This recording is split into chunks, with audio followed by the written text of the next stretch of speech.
Salut tout le monde, on se retrouve aujourd'hui pour le nouveau débrief de Rennes contre Monaco, une défaite 2-1 encore, je suis désolé, on n'a pas le droit de débriefer une victoire, sachez que moi ça me ferait plaisir en tout cas de voir une petite victoire de Rennes, parce que sur taper des purs, sur taper des matchs de merde un petit peu, ça commence à me les briser. Donc défaite 2-1 samedi contre Monaco à 21h, avant que la vidéo ne débute, n'hésite pas à lâcher un petit pouce bleu, tu t'abonnes, tu mets les notifs, tu mets un petit commentaire pour savoir ce que tu en as pensé sur ce match et aussi donne-moi ton prono pour le match contre Brest après la trêve. Et si tu fais pas tout ça, malheureusement, le Stade Rennais et Julien Stéphan vont prolonger jusqu'en 2035. Donc on va voir ça tout de suite. Les points d'abord positifs et on finira par les points négatifs. Et donc voici la composition de départ qu'on avait pour jouer Monaco à domicile. Mandanda, Atebour, Seydou, Ostigouard, Faye, Truffert, Matoziwa, Camara, Blas, Grandbeck, Kalimundo. Donc quelques changements dans le 11 de départ avec notamment la titularisation de Faye, d'Atebour, de Camara et de Grandbeck. Je comprends pas encore le choix de rester avec deux milieux devant la défense comme ça à vocation défensive parce qu'on a du mal à se créer déjà des combinaisons de jeu, on a du mal en fait à se projeter vers l'avant, on a du mal à avoir de la créativité tout simplement. Voilà la composition de départ, maintenant on va voir tout de suite les points positifs. Du coup on a réussi à refaire un petit peu des combinaisons sur ce match là, on a revu des combinaisons, ça faisait plaisir parce que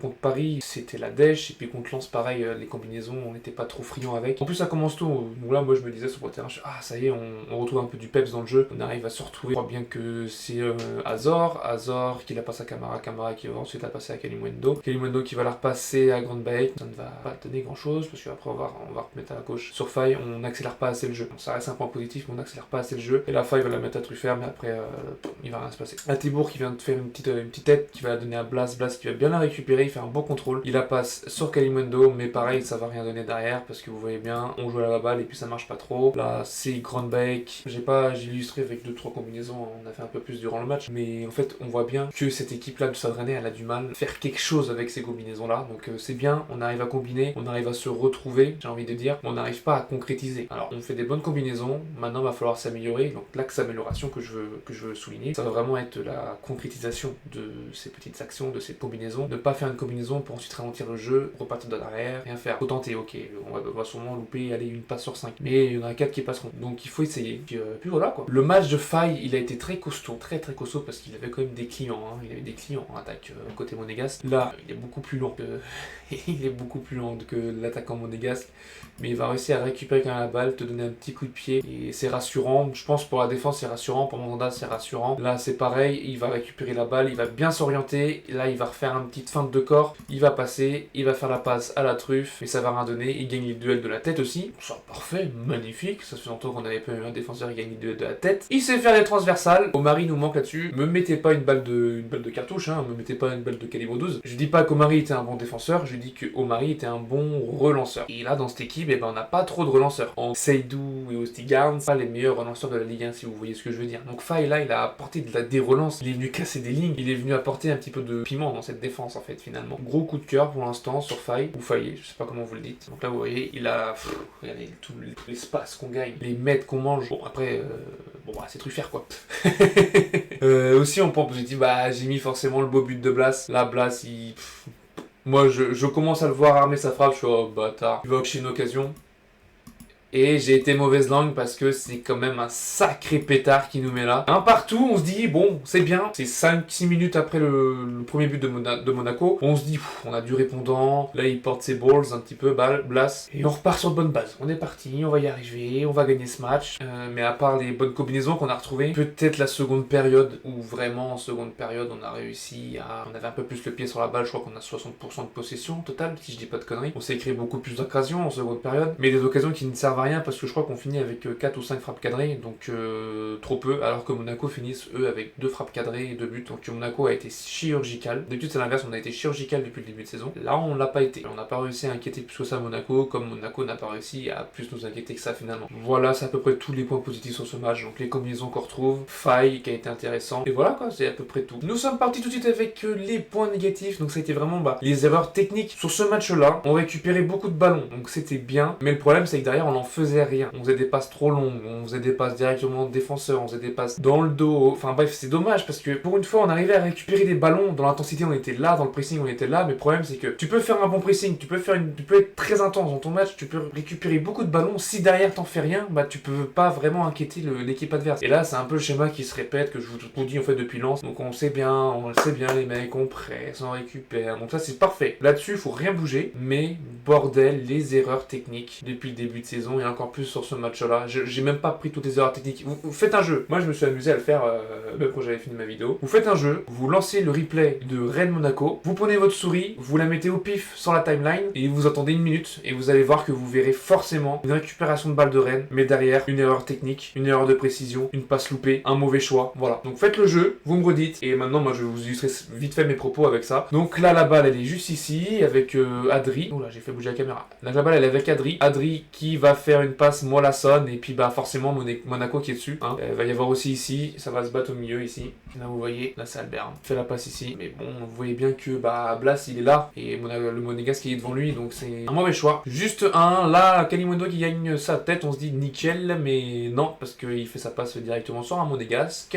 Va y avoir André Gomes qui va bien faire un point de fixation et qui va, attention, bah se perdre un peu dans ses dribbles et perdre la balle. Voilà, va y avoir aussi Assignon qui va essayer de lancer André Gomes, mais la passe est pas bonne, elle est dans le dos, elle est trop longue, et du coup, bah on n'en fait rien. Pareil, là c'est Hazard Matusiwa, vous voyez bien le compteur, hein. Là faut pas se chier dessus, hein, parce que là, ça aurait pu être la dernière occasion. Mais Matusiwa qui va faire une passe trop courte, là pareil, c'est Nagida, je ne sais plus, 5,57, dernière occasion. Donc là vous voyez bien qu'il y a deux défenseurs devant lui, hein, donc il aurait pu la mettre à Jota tout simplement. Pour après Jota, il aurait fait ce qu'il aurait pu faire. Mais là centré, alors t'as deux mecs devant toi, c'est encore un mauvais choix, c'est une preuve de non-maturité dans le jeu. On peut pas lui en vouloir parce que c'est un très jeune joueur. Là pareil, hop, André Gomes qui va essayer de lancer Kali, et malheureusement bah, c'est coupé parce que bah, la passe elle est pas dans le bon tempo. Vous voyez bien, il est déjà prêt à intervenir. Intelligence de jeu du défenseur, là il est déjà sur la ligne de passe. Donc la passe, ça sert à rien, elle est perdue. Le but monégasque, maintenant on va passer au but monégasque qui arrive encore à la 5e minute. Donc contre Lens, on se prend un but à la 5e minute, il est refusé. Contre Paris, on se prend un but à la 5e minute, il est refusé. Mais le troisième, malheureusement, il sera pas refusé et il sera bien accordé à Thilo Kehrer. Là, c'est un peu flou, mais on va voir après, j'ai d'autres points de vue. Donc Thilo Kehrer qui fait la tête, ça revient un peu sur Matusiwa. Donc là, Mandanda, il est battu. Hein.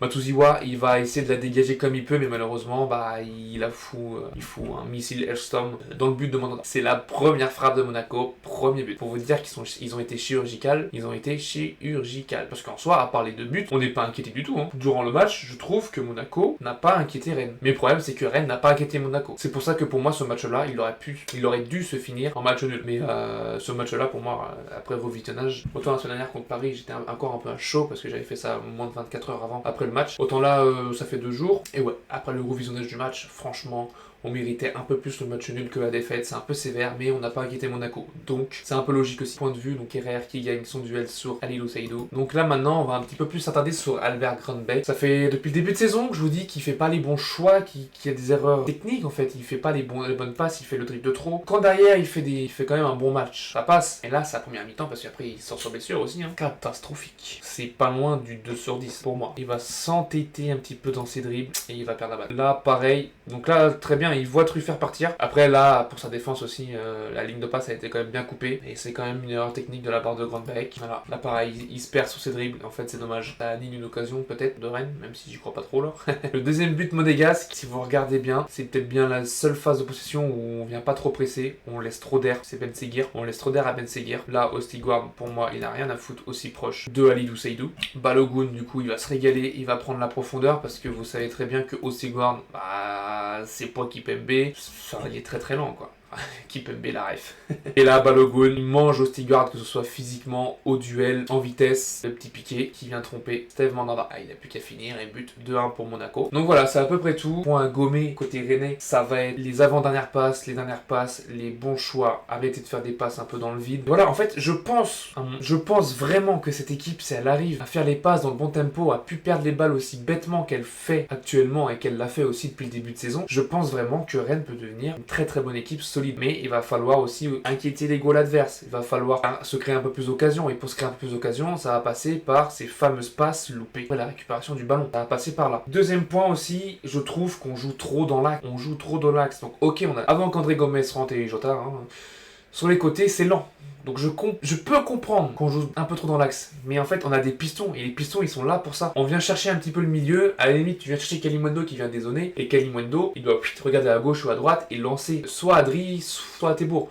Mais on doit trouver un peu plus ces pistons. Ces pistons-là doivent être un peu plus offensifs. Et pourtant, ils font des gros. Ils ont un gros volume de jeu. Ils font des gros appels. Ils font beaucoup d'appels de balles. Mais on leur donne pas ce ballon. Donc si on leur donne pas ce ballon, c'est compliqué. Pour moi, si Stéphane il veut vraiment s'appuyer sur cette composition-là, il faut vite aller chercher le MOC. On n'a pas vraiment de MOC, mais vous comprenez, il faut vite aller chercher le MOC qui vient faire un point de fixation et qui vient décaler directement sur un piston. Le piston, ensuite, il prend son couloir, je sais pas, il met une passe hors trait, il fait un centre, on se crée des occasions, mais il faut jouer comme ça. Pour moi, c'est comme ça qu'il faut jouer s'il veut garder cette composition-là. Cette tactique-là, c'est comme ça qu'il faut faire. J'espère que la vidéo vous a plu. N'hésitez pas, du coup, je le répète, un petit pouce bleu, on s'abonne, on commente, vous me donnez votre prono de Brest contre Rennes. Et j'espère que vous avez passé une bonne trêve internationale. Je pense qu'elle arrive au bon moment pour le Stade Rennais. Je vous souhaite une bonne semaine. Je sais que les résultats de Rennes jouent beaucoup sur les débuts de semaine. Moi, je vais être un peu blasé. Mon prono sur Brest-Rennes, je pense qu'on perd 3-1. Et on se retrouve du coup dans 2 semaines. Ciao!